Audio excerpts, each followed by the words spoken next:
To be, to become, to begin, where the river leans to the sea. To learn, to let go, to love. The world turns endless, turning me. Oh. Okay, here we are again. Yeah, good morning, Thomas. Good afternoon from Berlin. Um, Today's topic, in a blunt headline, why the fuck is it so hard to get systems change funded? It's open and open-ended as usual, so let's give it a try. Let's see where this goes. Yeah, and this has been the case for as long as I've been fooling around in the systems change world, since 2012.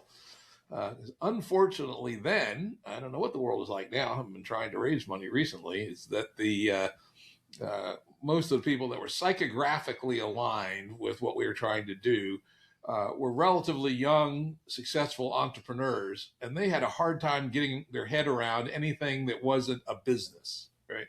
And they were constantly trying to, move us towards turning something like Game B or other systems change, metamodernism, into a profitable business, right? And that's not what we want to do at all. We got to nowhere, to zero base with people on the pure philanthropic model. And it's been very surprising that there isn't more amongst the financially successful, particularly younger, say these days under 50, who are willing to say, all right, we have to start this metabolism with parts that have nothing to do with business, very little to do with business. And we're not talking about vast sums of funding, at least initially. So what the hell, right? But at least so far, there hasn't been significant funding through purely philanthropic means. Mm-hmm. So let's lay out one potential field here. So, in my understanding, everybody in that field, if in the field of potential funders, meaning high net worth individuals, everybody understands the Molochian shit show we're in, maybe at varying degrees, but roughly gets the picture that we are in an extractive system driven into extraction by embedded growth obligations. And it is very, very hard to get out of that, but we must get out of it because otherwise we're facing some form of massive collapse of our structures. And then there seem to be two different ideas about where to take this. One idea says, well, collapse is going to happen, so I'm going to do my best to make sure that a certain radius around myself is safe. And I don't really care much about the rest, or maybe I wouldn't be even too sad about much of the rest going away. That's one camp. And that's obviously not where any funding might come from. And then there's the other camp that says, yeah, we need to go into something of the shape of what you would call Game B, or what we would call the life serving or the heliogenic civilization. All of these descriptions are very, very similar in their terms, but they're very, very fixed on a certain idea of how to get there, and won't fund anything that's outside of that scope. So somebody might say, we have to fix education, or we have to fix food systems, or whatever, while we all understand we have to fix them all together. So that's the first lay of the land I see. That makes actually sense. And yes, it's certainly something I've run into. The vast proportion of people are fixated on one piece of the problem. It's really hard to get people to accept the idea that the problem is large and the issues are interrelated. Mm-hmm. The other piece, which I think is a legitimate challenge is, okay, what is this money for? What are we actually going to do with it? What are we going to actually build? What tangible thing will come out the back end? And more people studying stuff. Okay, I don't know about that, right? What can actually be done to start moving the ball, start moving the civilization forward to solve, or at least strongly ameliorate the issues of the meta crisis. And there I see a bunch of massive constraints that everybody just steps away from.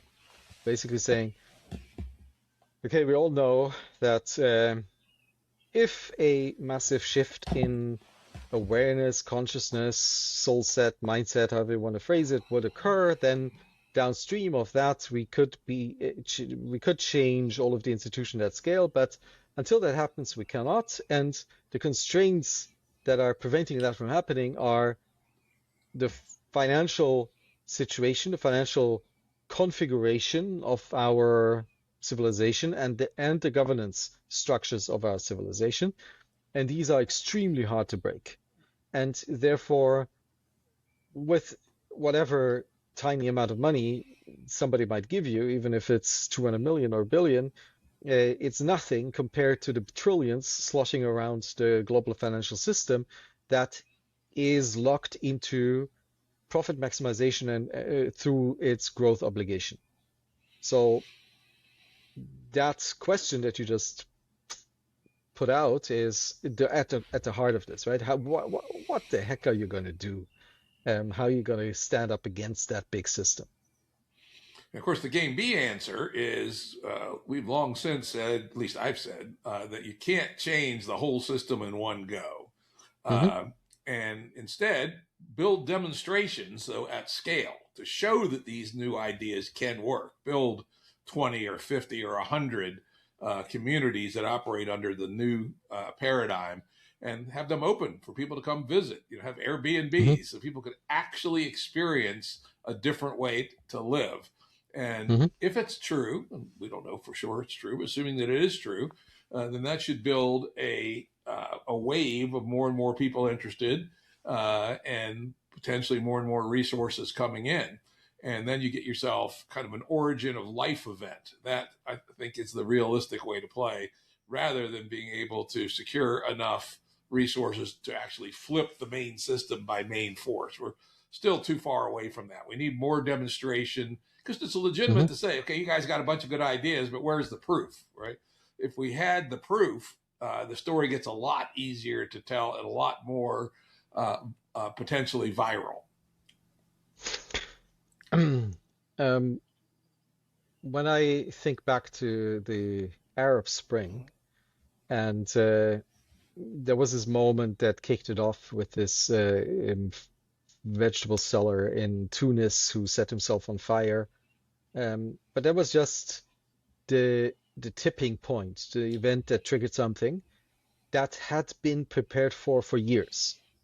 People had been putting money into the preparation of groups that would rise up in a moment like that years before.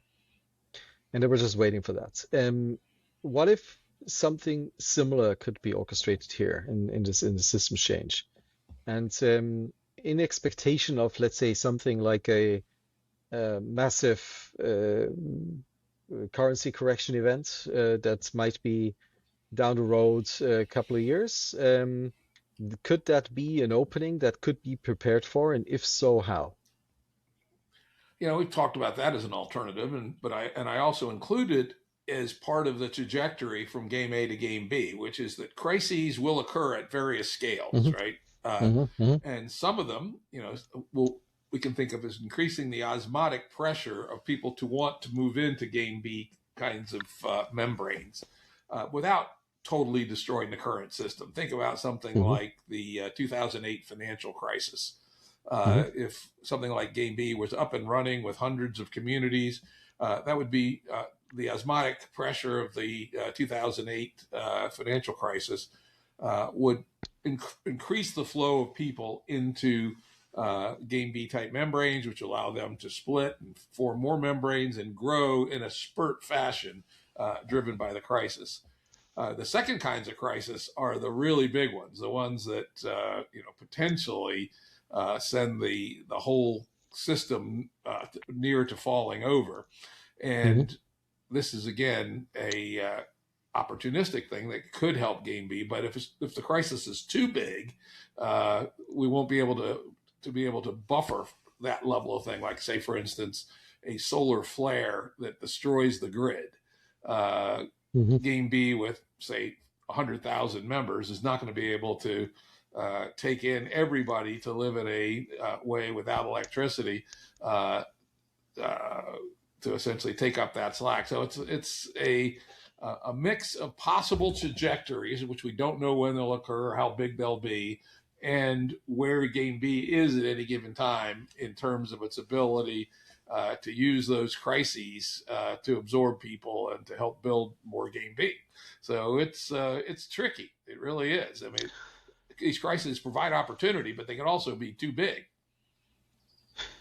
But wouldn't it be so for the class 2008 kind of crisis, right?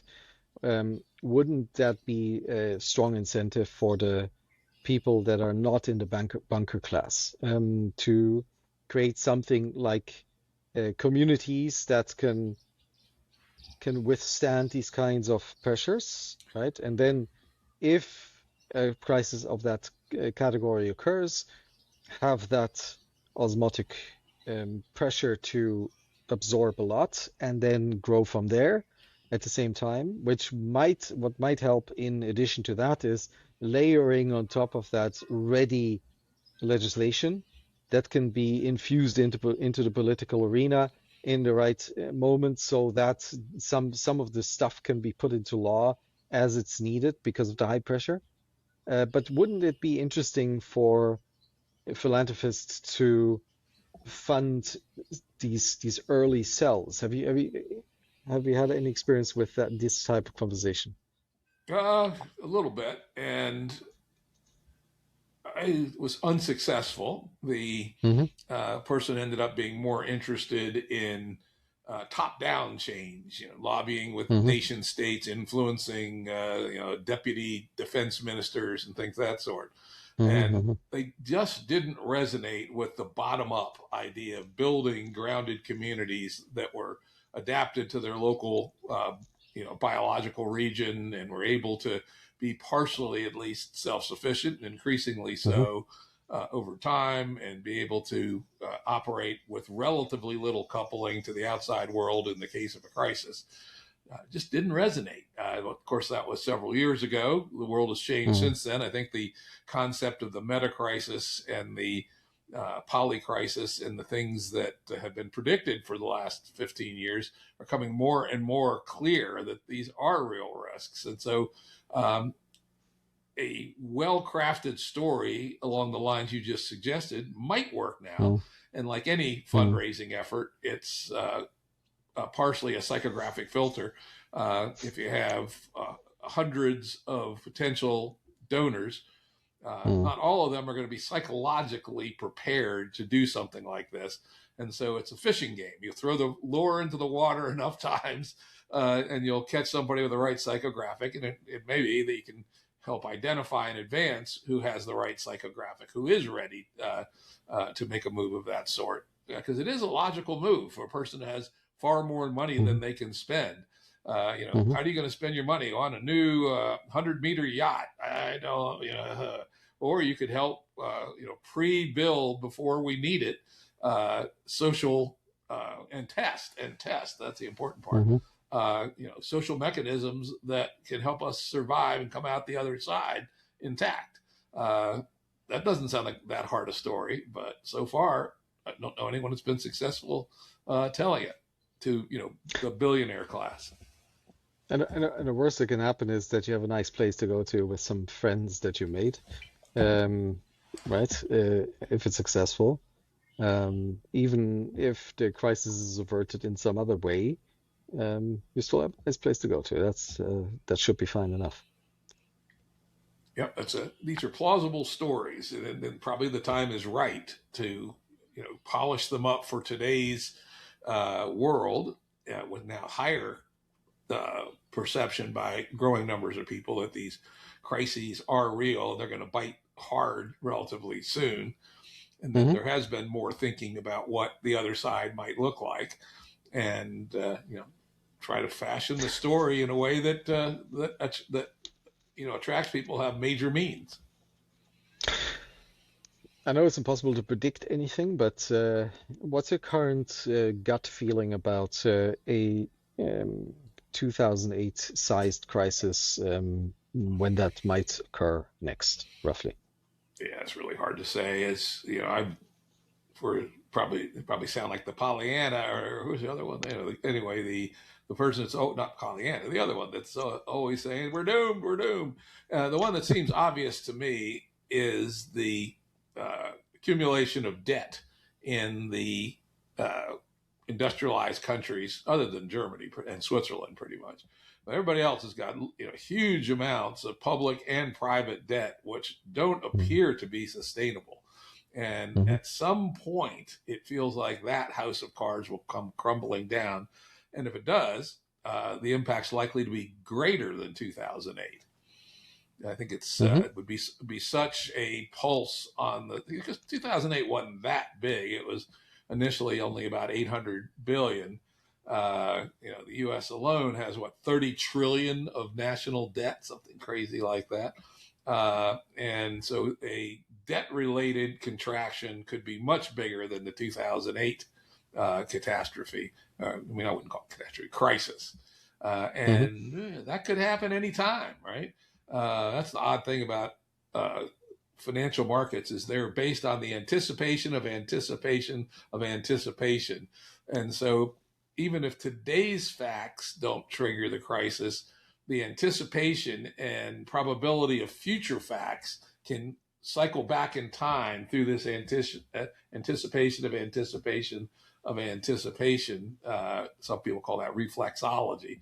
But that's clearly an important part of what drives the psychology of financial markets and why they seem to swing more wildly than the actual information that's in the markets would indicate, because it's how far out people are looking for this anticipation, and it varies for various reasons. I'm not quite sure why. So I would say there's a pretty good chance that we'll have a as big or more likely bigger crisis than 2008 sometime in the next 10 years. It could be anytime. It could be tomorrow afternoon. Yeah, which brings me to what would be some indicators that you would watch, if any, or would you say this is so unpredictable that there's nothing you can watch to be prepared for this? I mean, there's some of the classics. Look at the interest rates paid by big countries for their bonds. That's a good indicator. So far, everything's hanging in there pretty well.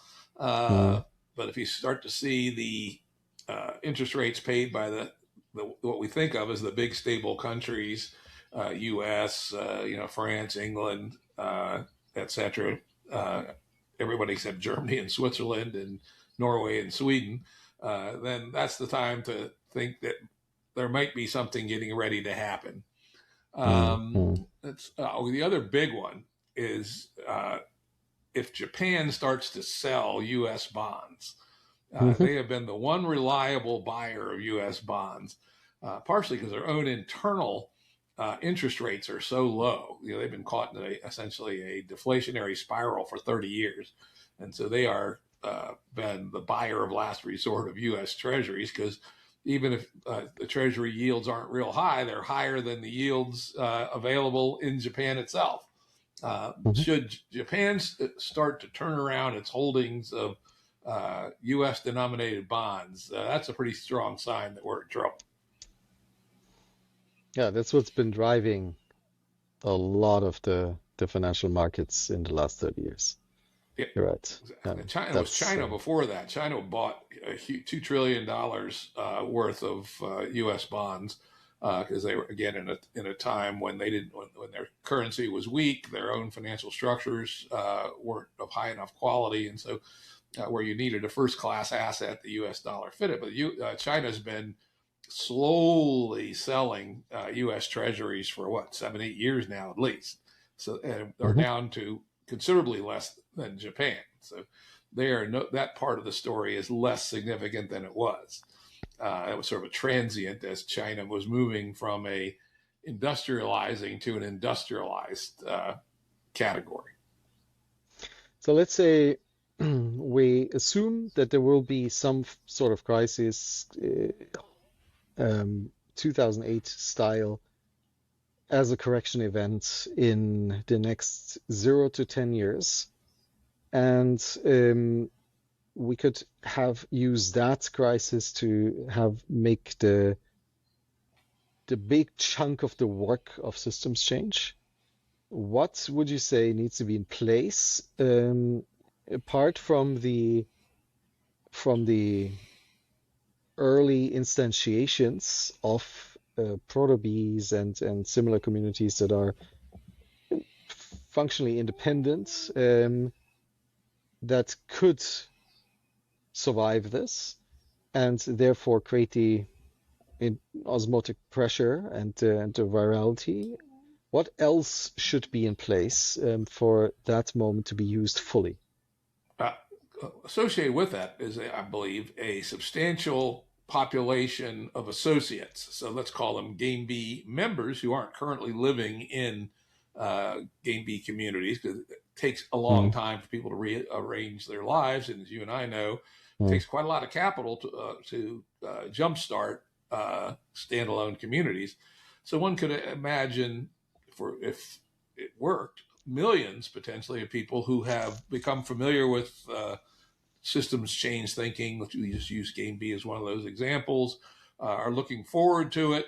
Would like to see it, and so when the time comes, are already preloaded with the reasons why.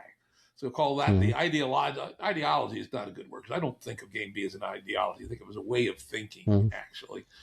So expand the reach of this way of thinking from today, it's probably hundreds of thousands of people, to millions of people who are realizing that Game A, our current socioeconomic operating system, is fundamentally corrupt and self-terminating, and that a new one is being born as we speak, but may still be away from being dominant.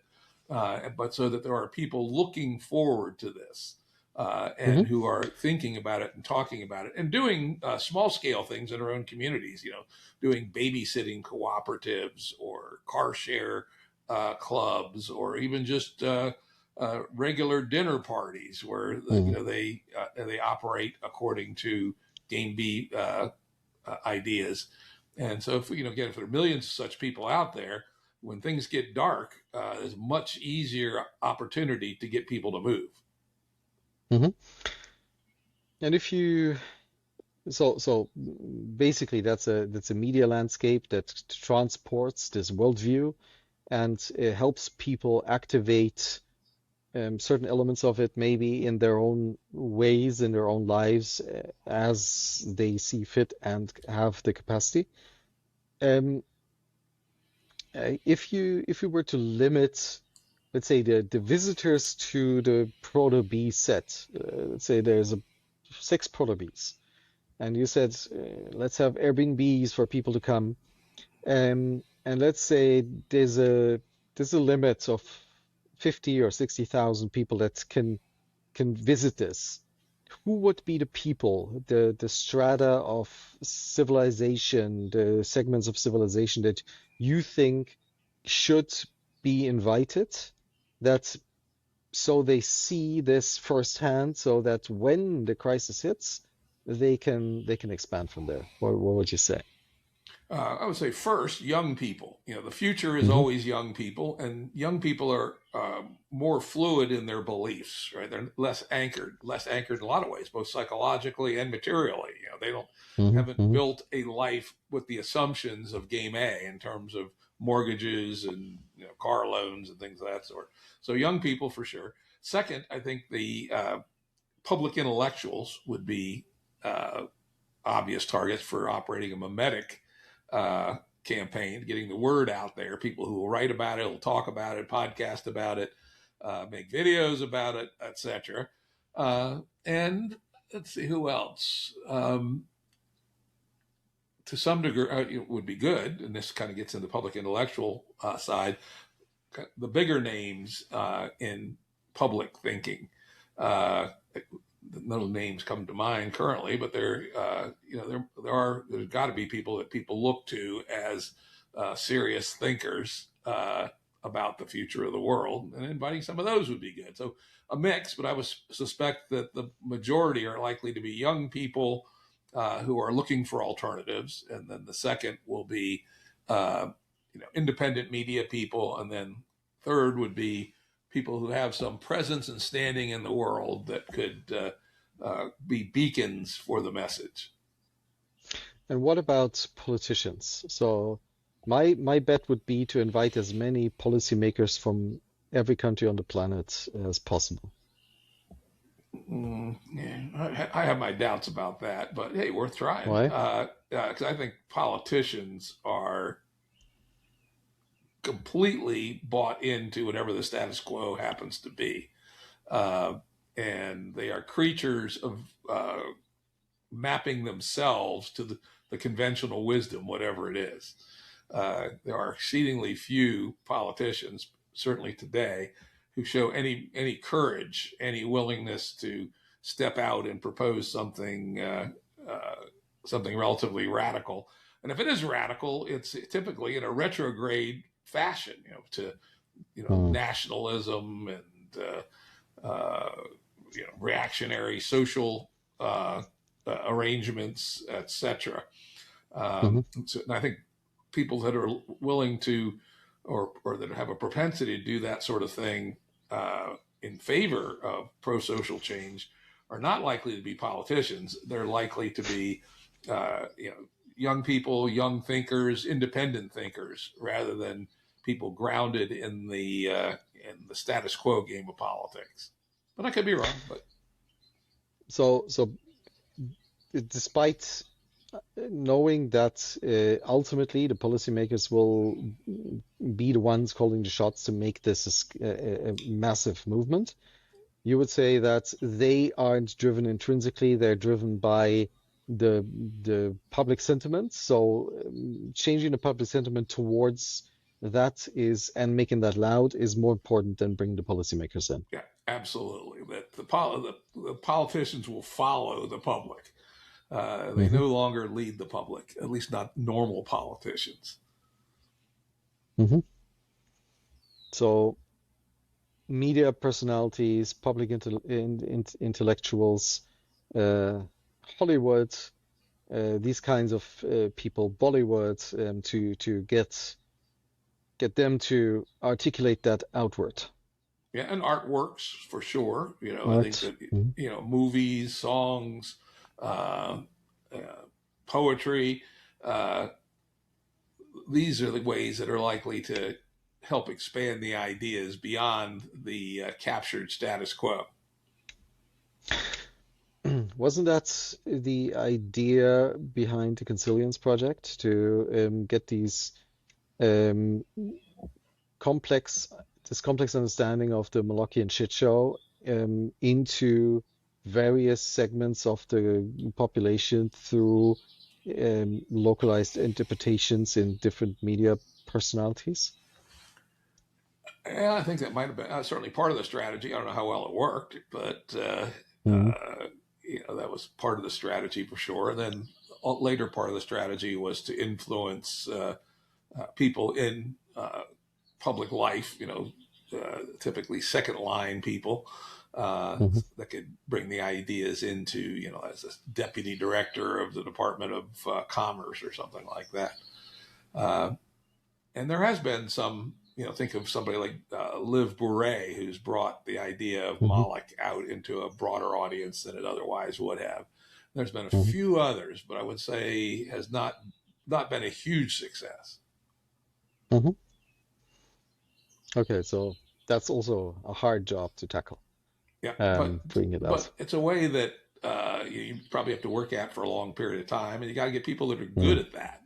How do you communicate broadly to the world in a way that's accessible to how people are ready to hear?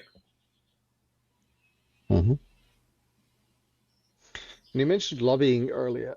So, do you think starting lobbying, especially putting the legislation packages in place early, might be helpful so that things can be voted into action quickly when they are needed? Yeah, I think there's some benefit to that. Like, look in the United States, a good example that may not have been good in its result, but it was effective. Mm, Was the Cato Institute, which is uh, a libertarian think tank, which did a lot of analysis on what laws ought to look like as we moved away from a more regulated to a less regulated economy. And that material was used quite substantially during the Reagan years to move the economy to a much more deregulated neoliberal type economy. Uh, the American Enterprise, the Heritage Foundation hmm has done the same thing for the Trump administration, the Project 2025, which is actually remarkably detailed, remarkably intelligent handbook to produce a Trumpian shit show, right? And so I would believe that the Trump rollout of shit would not have been nearly as fast if the work hadn't already, a lot of serious thinking by smart people hadn't already been done by Heritage. hmm And on the other side, there's certainly foundations that build progressive ideas and ideas that could be converted relatively easy into legislation. And certainly there's a reason why such organizations exist. And so hmm creating a think tank for pre-legislative, uh, think of handbooks for a decision, an area of policy, and even draft policies. Maybe as we hmm get a little closer, um, could be helpful. Could reduce the gap between need and action. hmm And I will say that in Game B land, in the big picture plan, we've always penciled in the idea of the Game B Foundation to do things just like that, hmm which is to create serious policy write ups and even draft legislation uh, so that it can reduce the latency when the need is there. hmm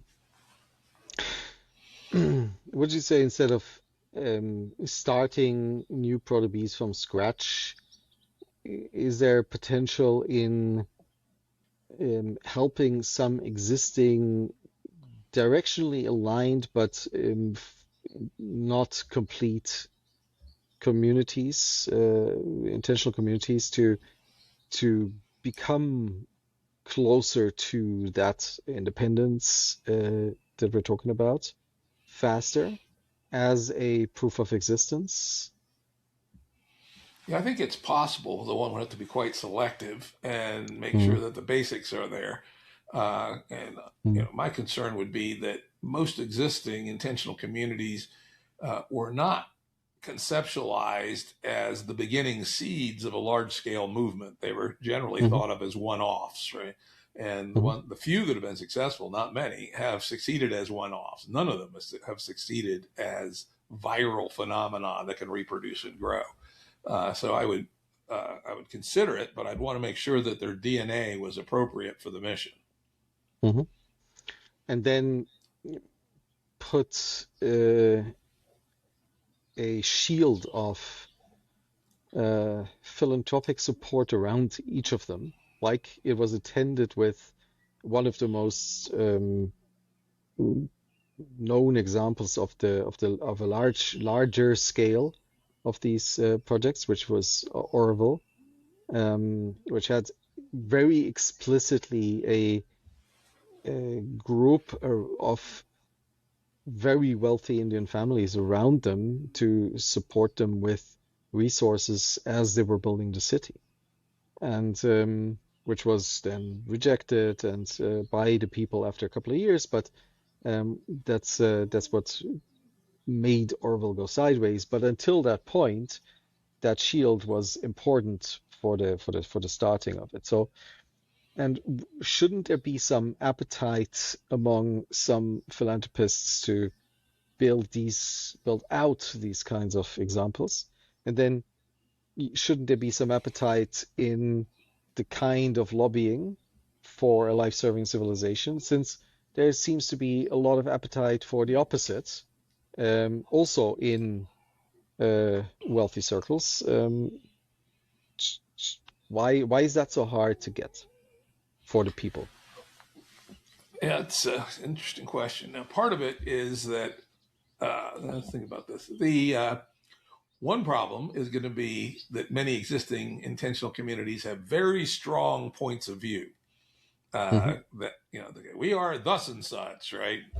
And we do these kinds of practices, and we have this kind of spirituality, and we have all kinds of things, which is fine. But the question is, are they in alignment with what will work? And most of them have not been. So that means that the selection from the existing set is maybe small. But if things are already existing, it may be more likely than starting from scratch. Well, starting from scratch, you have all kinds of startup issues, right? And so I think you'd compare, all right, we could do one from scratch, or we could take an existing one that's a little away where it ought to be and provide some funding and scaffolding and extra resources, et cetera.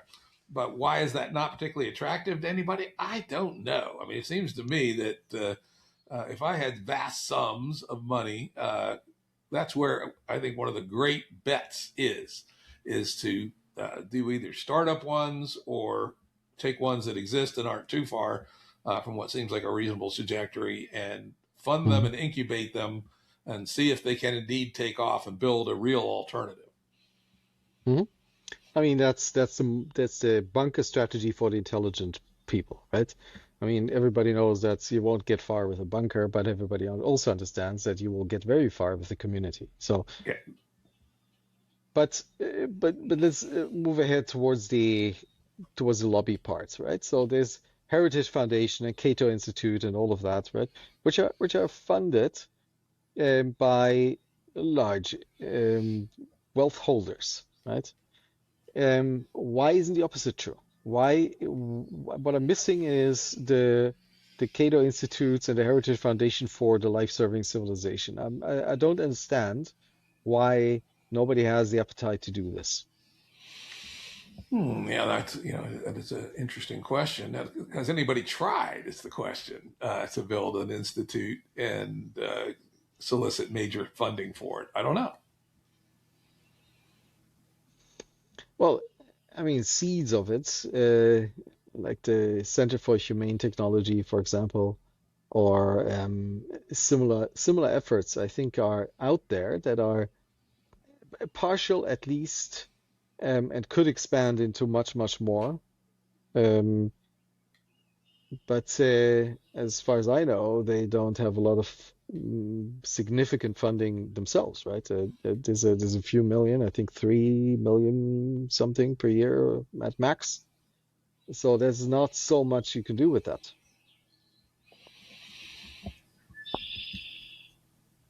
Yeah. They have their own, but part of it is that they are niche. They have a specific thing they focused on.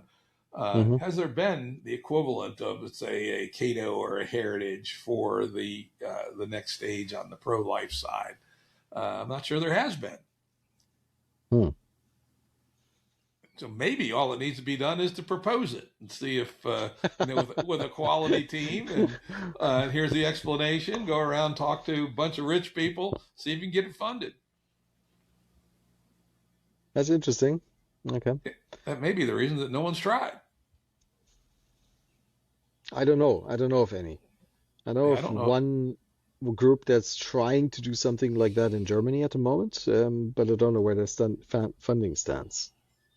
Now, of course, one of the unfortunate things that will make it more difficult is things that are aligned with neoliberalism, like the Cato Institute and Heritage, are very self-serving in asking rich people to fund them, right? Because these are organizations that typically push for lower taxes, less government regulation, and things that are clearly self-serving and good to the big pockets of wealth. The pro-social side of things in general are going to be the opposite. And so you're asking people to work against their personal benefit, which is always harder than asking people to work in favor of their own personal benefit. So I suspect that's got to be another part of it.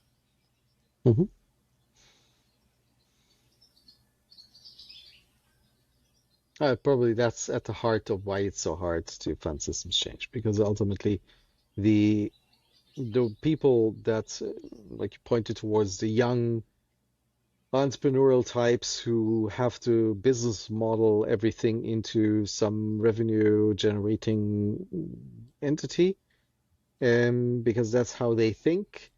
I mean, anybody with a large bunch of money, whether inherited or not, is likely to be in and of that mindset that created that wealth itself, right? I mean, if you grew up as part of a family that has been holding a lot of wealth for a long time, you have learned how that game functions, and it's really, really, really hard to step out of that and let go of all of that legacy, right? So that could be the strongest obstacle in getting systems change funded. Yeah, I think that's right. I think as we all know, people are basically self-serving unless they make a big effort not to be. Okay. I do wonder about the people though who have vast sums, that far more than they'll ever be able to constructively use. Those you would think would be open to such a story. Why? Because people are typically interested in their legacy. They're interested in the future of humanity, at least their descendants. And this would be a quite plausible wager on a way to make the whole ensemble of trajectories for humanity better. Okay. Rather than if just such a person is listening, you know who to down email. Thomas, track down Jim, or or find projects that you like. Exactly. All righty, that looks like that's Cool, about our time. Good conversation as always. Thank you, man. See you soon.